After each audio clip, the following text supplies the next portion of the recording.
বন্ধুরা, আসসালামু আলাইকুম। কেমন আছেন সবাই? আপনাদের জন্য নিয়ে আসলাম আজকে আবার নতুন আরেকটি ভিডিও। আমার এই ভিডিওতে দেশ এবং দেশের বাইরে আপনি যেখান থেকেই দেখেন না কেন, আপনাকে অনেক অনেক ধন্যবাদ। আজ আপনাদের জন্য নিয়ে আসলাম সম্পূর্ণ নতুন একটি ভিডিও। এইটি হচ্ছে একটি মসজিদের ভিডিও। এই মসজিদটি আমাদের এলাকায় ঝিনাইদহ জেলার ভিতরে অবস্থিত। দেখতে থাকেন ভিডিওটা প্রথমে আমি বাইরে থেকে শুরু করছিলাম, যাওয়ার সঙ্গে সঙ্গে আমি ভিডিও শুরু করছিলাম। ভিডিওটা আপনি দেখতে থাকেন। দেখেন মসজিদটার বাইরে কত সুন্দর, ভিতরে না কত সুন্দর হবে সেটা আপনি পুরো ভিডিওটা না দেখলে বুঝতে পারবেন না। আসলে আমি যখন গেছিলাম ওই সময় দুপুর ছিল, মুসল্লিরা ভেতরে নামাজ পড়ছিল, ওই জন্যই আমি ভেতরে আর কি ভিডিওটা আমি করি নাই। যখন নামাজ পড়া শেষ হয়ে গেছে তখন আমি ভেতরে গেছি এবং সেখানকার ভিডিওগুলো আমি ধারণ করছি। আপনার যদি দেখে ভালো লাগে আপনি ভিডিওটা শেয়ার করে দেবেন অবশ্যই। আসলে এই ভিডিওটা আমি করছিলাম, আমি ইউটিউব দেখে করছিলাম যে আসলে এত সুন্দর একটা মসজিদ আমাদের এলাকায় আছে সেটা আমি জানতাম না। তারপরে আমি এই ভিডিওটা সেখানে যেয়ে করছি শুধু আমার বন্ধুদের দেখানোর জন্য।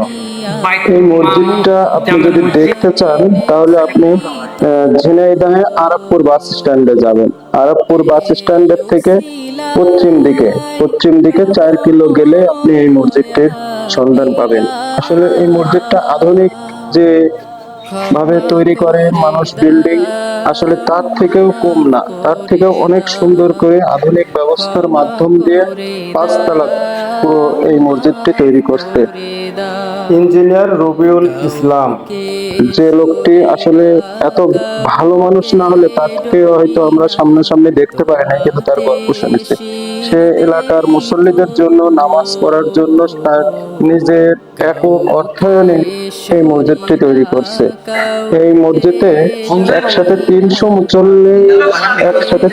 মুসল্লি নামাজ পড়তে পারবে এবং এখানে মহিলা এবং পুরুষ এনাদের পৃথক পৃথক জায়গা আছে নামাজ পড়ার জন্য, এবং সাথে মহিলাদেরও মাদ্রাসা আছে, পুরুষ বা ছেলেদের জন্য মাদ্রাসা আছে। আধুনিক শিক্ষা মানে আধুনিক শিক্ষা সমন্বয়ে পরিচালিত হয়।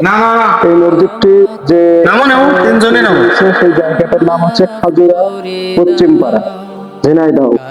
মসজিদটি স্থাপিত করছিলেন মানে ভিত্তিপ্রস্তর স্থাপন শুরু হয়েছিল 2022 সালে, এবং এই 2025 সালে এসে মসজিদটির কাজটি পুরোপুরিভাবে শেষ হয়ে গেছে।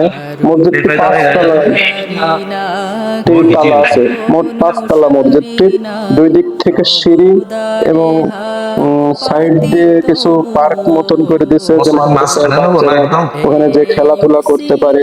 আসলে আপনি যদি না আসেন এখানে, আপনি মসজিদটির যে সৌন্দর্য, যে কারুকাজ, এগুলো আপনি যদি নিজ চোখে না দেখতে পারেন তাহলে আপনি অনেক কিছু মিস করবেন। এই দেখেন, এই জায়গাটা হচ্ছে সেই ছোট করে একটা মিনি পার্কের মতন মসজিদের গা ঘেঁষে। আসলে এখানে গেলে আপনার সময় যে কখন কেটে যাবে মসজিদটি দেখতে দেখতে আপনি নিজেও বুঝতে পারবেন না। এই বলেই শেষ করি।